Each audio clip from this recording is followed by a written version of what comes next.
What's all out in the open now, isn't it? Unanimous GOP support for House Speaker Mike Johnson.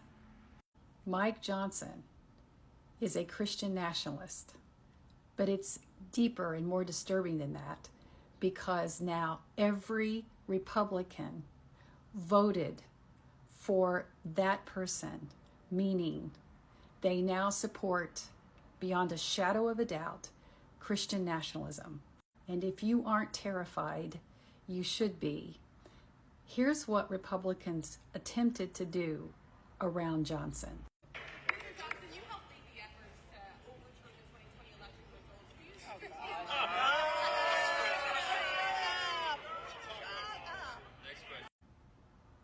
telling a reporter to shut up and booing her question instead of answering it about the 2020 election.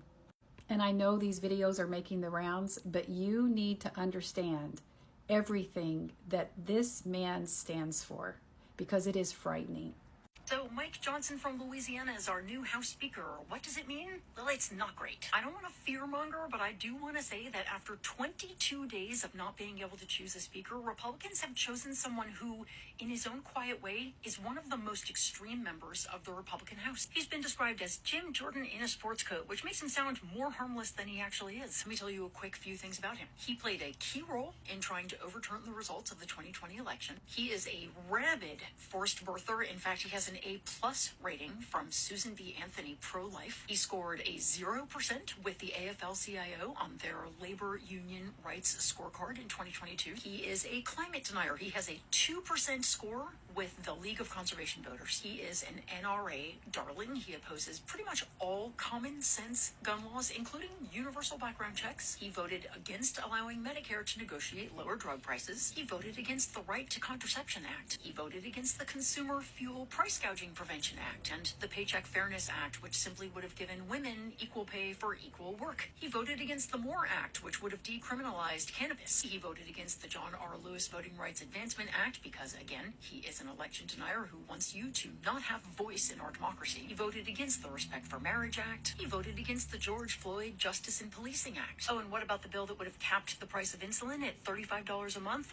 He voted against the Violence Against Women Act. Like, who does that? Also, to all our service members, he voted against the Honoring Our Pact Act. He voted against 4 of Joe Biden's massive legislative accomplishments: the CHIPS and Science Act, the Infrastructure Act, the Bipartisan Safer Communities Act, and the Inflation Reduction Act. He opposed them all. But wait, there's more. He serves on the Republican Study Committee. Do you remember them? They're the ones who are working every single day to gut Medicare, Social Security, and Medicaid. I could go on because he's horrifying in a million ways, but let me just summarize with this. The Republicans had an opportunity to nominate a consensus candidate, someone that Democrats could also have gotten behind.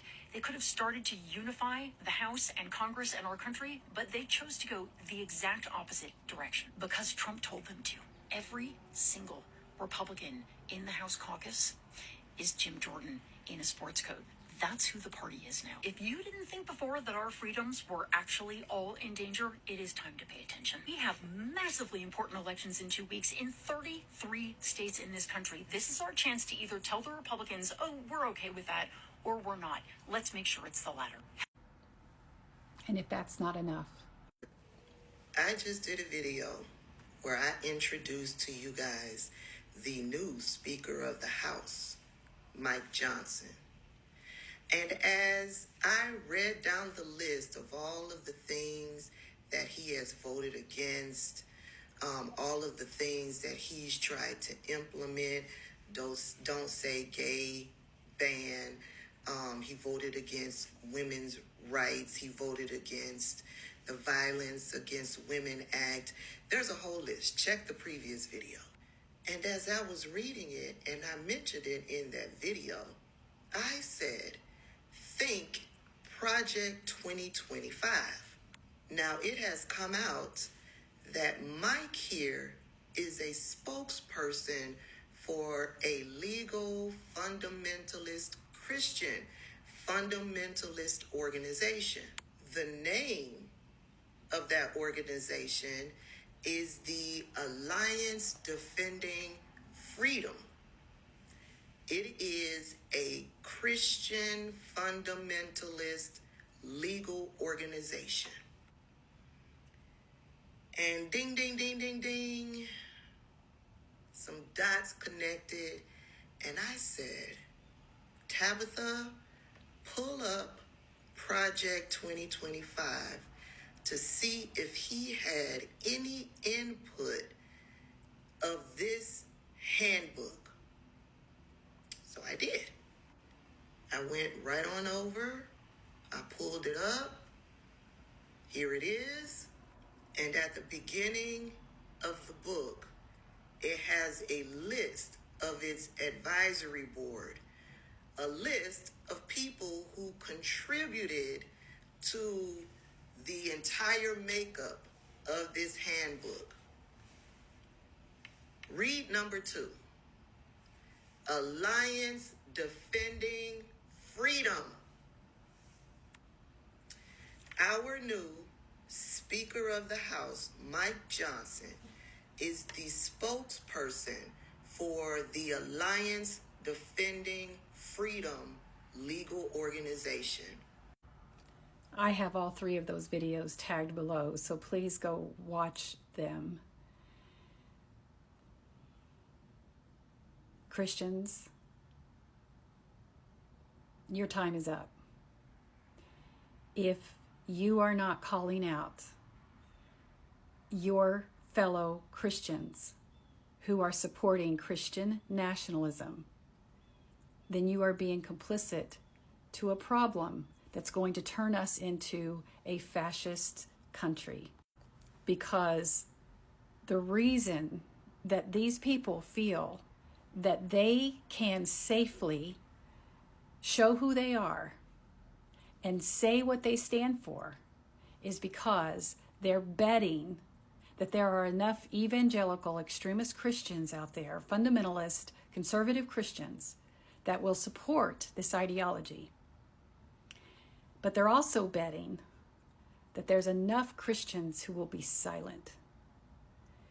Because to call them out means that you are attacking your religion, and you cannot see that that is part of your indoctrination.